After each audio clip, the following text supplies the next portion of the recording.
I am the Tofu Golem. Please enjoy the video. You start by preparing the tools and device, get Burp running and confirm Java is compatible. Connect the Android device or emulator, enable developer options and USB debugging so you can capture traffic. Install Burp's CA certificate on the device, user cert for most apps, system cert for apps enforcing certificate pinning. Once done, configure Burp's proxy listener on a reachable interface and note the port. This is the foundation for routing app traffic through Burp. Now you route app traffic through Burp. If using Wi-Fi, set the proxy to your Burp host and port on the Android network. For emulators, use a DB reverse or port forwarding.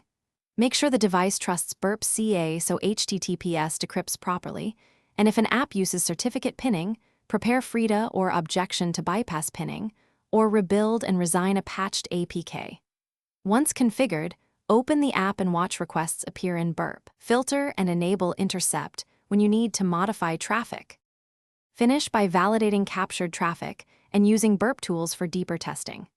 Use Proxy to view live requests, then send interesting items to repeater or decoder for inspection and modification.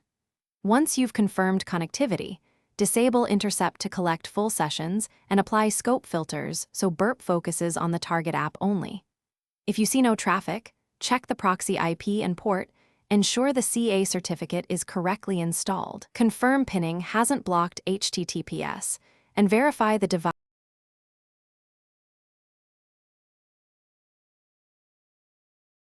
Thanks for watching. Consider subscribing if we helped you today.